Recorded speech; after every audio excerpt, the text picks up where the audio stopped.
Yang kedua adalah menempatkan manusia sebagai pusat alam semesta. Jadi kalau kita lihat pandangan ini, terlalu menempatkan manusia itu ya setinggi-tingginya ya, lebih tinggi daripada yang lain. Malah di sini dikatakan melalui rasio manusia, manusia bisa menilai segala sesuatu tanpa batas. Karena disebutkan di sini manusia itu bersifat otonom. Ya. Nah, problemnya adalah akhirnya eh, eksistensi Allah sama sekali tidak diperhitungkan karena Allah tidak kelihatan dalam dunia real dan tidak dapat dinilai secara matematis oleh rasio manusia. Dan ini tentu sesuatu yang bertentangan dengan iman kita. Bukan berarti karena keberadaan Allah yang tidak kelihatan, maka kita manusia ini memiliki otoritas untuk memberikan ya penilaian terhadap Allah. Itu kan tidak bisa. Itu terbalik itu.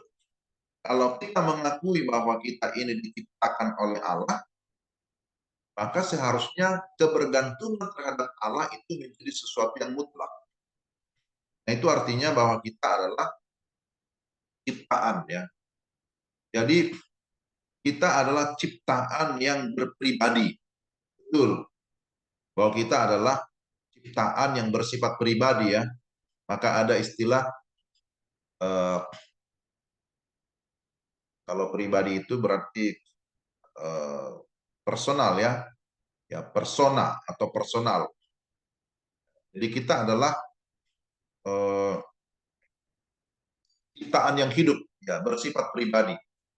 Tapi kalau kita menyadari sebagai ciptaan, maka kita memiliki pencipta. Ciptaan harus depend kepada pencipta gitu. Harus bergantung sepenuhnya kepada pencipta. Itu kalau kita menyadari eksistensi kita sebagai manusia yang diciptakan. Memang sebagai pribadi kita diberikan yang namanya sifat-sifat seperti sifat moral. Di dalamnya ada pengetahuan, kita diberikan kekudusan, kita diberikan juga perasaan, diberikan kehendak, gitu ya. Merupakan ciri pribadi. Kita memiliki kehendak, kita memiliki pikiran, kita memiliki perasaan, kita memiliki juga sifat-sifat yang lain yang Tuhan berikan sebagai satu pribadi. Tapi sekalipun kita sebagai pribadi memiliki yang namanya kehendak, memiliki pikiran, tapi kehendak kita itu kan bukan kehendak atau pikiran yang bersifat mutlak, tapi selalu ada batasnya, begitu. Jadi ini penting juga ini berkaitan dengan posisi manusia ya. Ini doktrin manusia kita ya. Nah, bagaimana kita memahami doktrin manusia? Ya, bahwa kita diciptakan oleh Tuhan menurut gambar dan rupa Allah ya. Karena kita mau meluruskan atau mengkritisi pandangan teologi kontemporer tentang manusia kan. Kalau pandangan teologi kontemporer tentang manusia dikatakan manusia itu sebagai pusat alam semesta. Tapi bagaimana pandangan reform? Bagaimana pandangan yang alkitabiah ya yang kita pahami tentang manusia? Maka kita diingatkan tentang penciptaan bahwa manusia hanya sebagai ciptaan. Maka kalau manusia sebagai ciptaan, manusia tidak pernah menjadi pusat. Tapi yang menjadi pusat adalah Allah. Allah menjadi pusat baik bagi manusia juga alam semesta.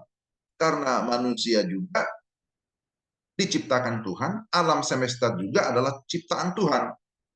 Memang betul bahwa manusia diberikan kuasa untuk menata, untuk mengatur alam semesta. Maka ada istilah to rule over, untuk mengelola, untuk menata alam semesta. Tapi tidak otomatis menjadikan manusia jadi pusat. Begitu ya. Jadi jangan sampai kita salah kaprah. Karena kita diberikan kuasa menjalankan mandat budaya. Ada kan mandat budaya kan? Amanat budaya, kita diberikan otoritas untuk menata, mengelola alam semesta, dan juga segala yang ada di dalamnya, itu tidak otomatis menjadikan manusia menjadi sentral. Karena manusia tidak pernah menjadi pencipta. Manusia hanya menjadi penata layan. Jadi ada istilah penata layan. Ya. Ada apa di sana ya? Kok sepertinya melihat ke arah ke kanan semua, jadi saya juga mau lihat nih. Ada apa nih? Ya, jadi ini penting doktrin manusia ya. Pemahaman teolog kontemporer ya tentang manusia itu berbeda dengan pemahaman kita. Jadi sekali lagi, eksistensi manusia, keberadaan manusia tetap sebagai ciptaan harus bergantung kepada Allah, berpusat kepada Allah. Adapun bahwa manusia disebut sebagai pribadi yang memiliki kehendak, memiliki pikiran, tapi semua kehendak manusia itu bersifat relatif. Ya, jadi ada pikiran atau ada pengetahuan manusia, ada kehendak manusia, ada perasaan manusia, tapi semua itu sifatnya adalah relatif dalam pengertian ada batasnya. Ya, ada batas kehendak kita, ada batas pengetahuan kita. Kita tidak memiliki yang namanya kehendak yang sebebas-bebasnya atau pengetahuan yang sebebas-bebasnya, tidak, karena sudah ada batasan. Jadi kehendak bebas manusia pun ada batasnya sebagai ciptaan. Jadi tidak berarti, oh manusia kan punya free will, manusia punya kehendak bebas, maka manusia bisa bebas melakukan apa yang dia mau. Tentu tidak seperti itu. Kalau pemikiran dari teolog modern tidak seperti itu. Karena manusia bersifat otonom, memiliki kehendak bebas, maka dia bisa ya, sebebas-bebasnya. Tapi kan Alkitab tidak menyatakan itu. Kita diberikan kebebasan, tapi kebebasan yang terikat kepada kehendak Allah kan gitu. Kita bebas untuk melakukan apa yang diperintahkan oleh Tuhan. Gitu. Ketika kita melakukan apa yang sudah diperingatkan oleh Tuhan, yang dilarang oleh Tuhan, maka pada saat itu kebebasan kita menjadi tidak ada lagi karena kita sudah melanggar batas. Jadi ketika Tuhan berfirman, ada perintah, kemudian ada larangan kan, lalu ada janjinya. Biasanya pola Alkitab begitu saudara, membaca Alkitab dari perspektif teologi, ada perintah, ada larangan, ada janji. Itu selalu berulang. Saya kasih tahu ya, ada perintah, ada larangan, ada janji. Jadi tidak semua berisi janji. Kalau semua janji, ya repot ya. Kita hanya nunggu-nunggu janji. Jadi jangan mengharapkan janji terus, tapi tidak melakukan perintah, nggak bisa. Ada perintah yang harus dilakukan, tapi juga ada larangan yang tidak boleh dilakukan. Jadi itu seimbang. Yang ini jangan, kalau dibilang jangan, ya berarti jangan kita terobos. Tapi manusia yang sudah berdosa kan sudah dibuat dilarang masuk, tapi diterobos juga kan. Ada tanda dilarang masuk, tapi tetap aja masuk. Dilarang menginjak rumput di taman ini, diinjak juga kan. Dilarang lewat, sementara di pel kita tetap juga lewat gitu. Padahal sudah dibuat di situ. Kemudian dilarang merokok, kita tetap juga merokok gitu. Ya bukan kita ya, ada maksudnya. Jadi katakan ini jangan apa menyembah Allah lain. Ya, manusia sembah juga Allah lain kan. Akibat dari pelanggaran itu, nah itu ada konsekuensinya ya. Ada penaltinya, hukumannya ada. Jadi Tuhan memberikan perintah, Tuhan juga memberikan larangan, tapi Tuhan memberikan juga janji. Jadi tidak hanya memberikan eh, apa namanya perintah, larangan, tapi kemudian tidak ada berkat. Ya selalu ada janji berkatnya kan gitu. Sekalipun manusia jatuh ke dalam dosa. Jadi sekali lagi pandangan kita tentang manusia, bahwa manusia itu tetap harus bertanggung jawab kepada Tuhan gitu. Bahwa manusia diberikan tanggung jawab untuk apa? Untuk bekerja, untuk melayani, untuk menata segala sesuatu, dan tanggung jawabnya pertama-tama kepada Tuhan. Kenapa kepada Tuhan? Karena Tuhan itu menjadi pusat. Tidak pernah manusia menjadi pusat. Nah, ketika kita menjadikan manusia sebagai pusat, nah ini kan menjadi kebahayaan. Ketika manusia menjadi pusat, nah itulah yang terjadi di era baik itu modern, apalagi di postmodern ya. Ciri-ciri teologi postmodern itu kan merelatifkan segala sesuatu. Lama-lama tidak lagi yang mutlak, semua relatif. Kemudian manusia pun bisa mengangkat dirinya menjadi Tuhan, kan gitu. Lalu orang akan mendeklarasikan, aku adalah Tuhan gitu. Aku adalah Tuhan, aku tidak butuh yang lain. Karena aku bisa mandiri, aku bisa mencukupkan kebutuhanku, aku tidak membutuhkan pertolonganmu, aku tidak membutuhkan yang lain, aku bisa berdiri sendiri, aku bisa mencukupi diri sendiri, dan seterusnya. Maka eh, saya bisa mengangkat diri sebagai Tuhan. Ini kan bahaya ya. Ini bahaya pemikiran modern ini. Apalagi sekarang bukan hanya modern ya. Kalau teologi modern kontemporer itu kan abad 1920, tapi sekarang sudah sebenarnya era postmodern lagi nih. Dan sekarang lebih lagi postmodern, udah era apa namanya ini, uh, digitalisasi sekarang ya, udah makin canggih. Karena manusia adalah pusat, maka segala sesuatu ditentukan oleh manusia, termasuk pemikiran tentang Allah. Akhirnya pemikiran manusia yang membentuk teologi tentang Allah. Teologi modern atau kontemporer memiliki menilai pemahaman manusia tentang Allah hanya sebagai hasil budaya agama saja. Suatu hasil pemikiran manusia yang kreatif. Oleh karenanya kebenaran di dalam agama manusia bersifat subjektif dan relatif. Sama halnya dengan semua hasil karya seni manusia. Untuk itu harus diterima, dihormati, dan dihargai. Jadi sudah begitu pola pikirnya, manusia ingin dihargai juga kan gitu ya. Dianggap bahwa dia sudah sangat kreatif. Hargai dong pendapat orang. Jadi walaupun sudah salah, minta terus dihormati. Sudah salah pun minta terus diterima, ya dihargai. Itulah ya orang-orang yang sudah menjadikan dirinya pusat. Jadi kalau orang menganggap dirinya lebih pintar, ya menjadi pusat, maka dia berpikir semua orang harus dengarkan dia kan gitu ya. Dengarkan saya. Tapi dia tidak mau dengarkan orang lain. Nah, ini hati-hati, mungkin dia sudah dipengaruhi oleh uh, pemikiran teologi modern ya. Karena tidak mau ngalah, karena dia yang mau didengar. Ya, karena dia menganggap dirinya paling benar. Ini tidak bisa. Kita harus sadar bahwa kita ini punya namanya limitasi, keterbatasan ya.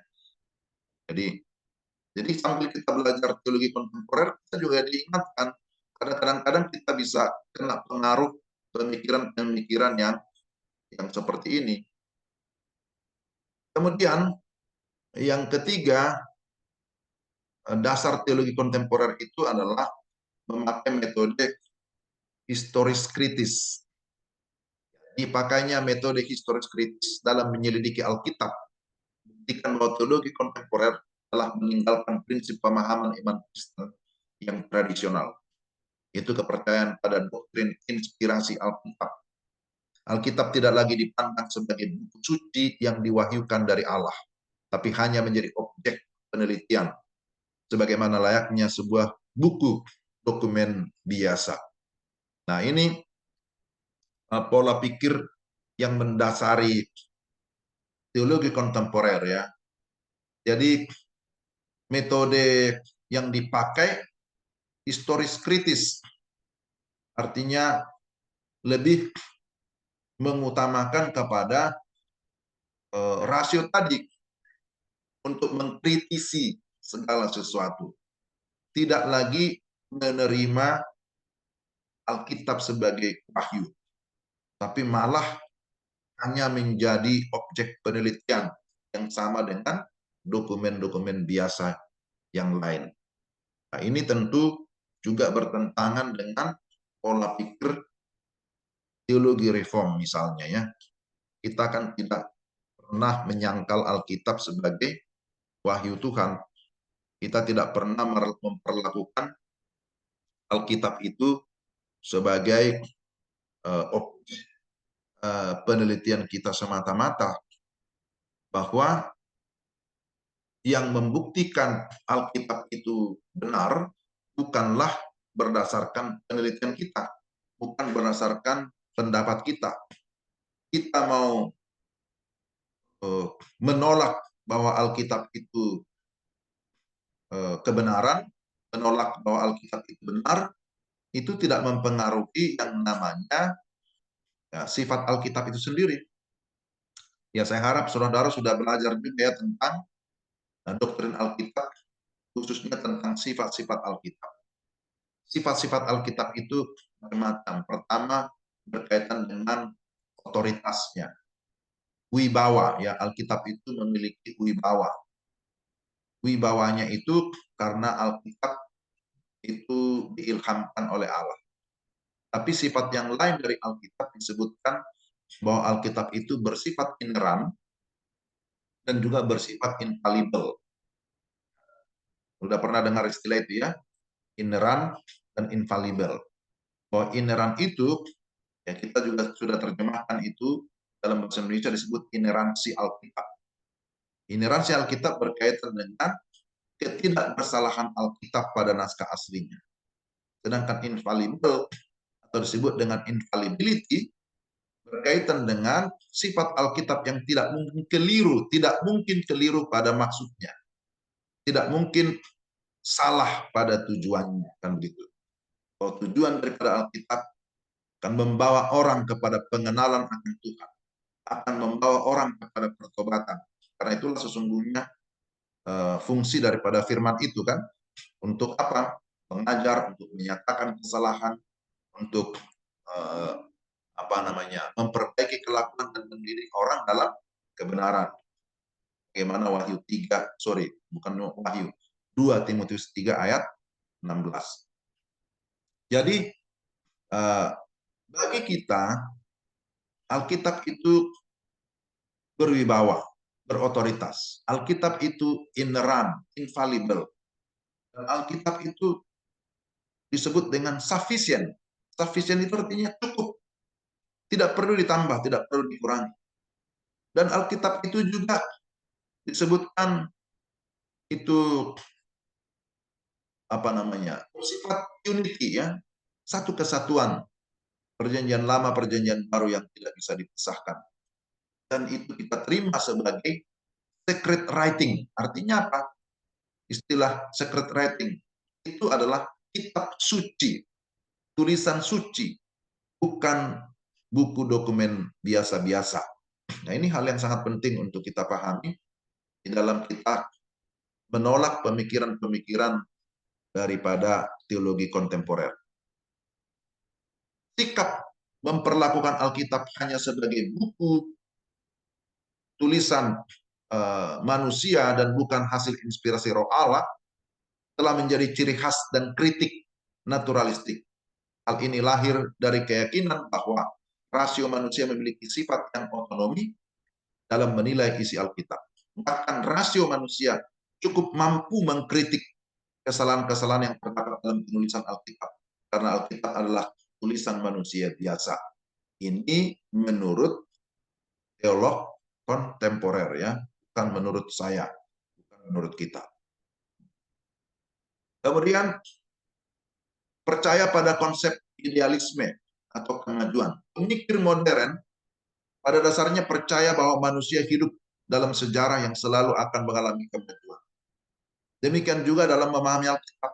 Semakin lama pikiran manusia semakin mengalami perkembangan dalam memahami Alkitab. Oleh karena itu dalam setiap zaman dibutuhkan cara baru yang lebih maju untuk dapat mempelajari Alkitab dengan tepat. Nah, ini adalah konsep idealisme dari teolog modern. Jadi mereka percaya bahwa manusia hidup dalam sejarah yang selalu akan mengalami kemajuan, demikian juga dalam memahami Alkitab. Tetapi saudara-saudara, sekalipun kita mengalami kemajuan demi kemajuan secara zaman, karena ada perubahan zaman dari zaman batu misalnya ke zaman besi, zaman tembaga, zaman industri dan seterusnya, itu kan kemajuan memang ada. Tetapi tentu bahwa kebenaran Alkitab itu dari dahulu sampai dengan sekarang kan tidak bisa berubah-ubah ya.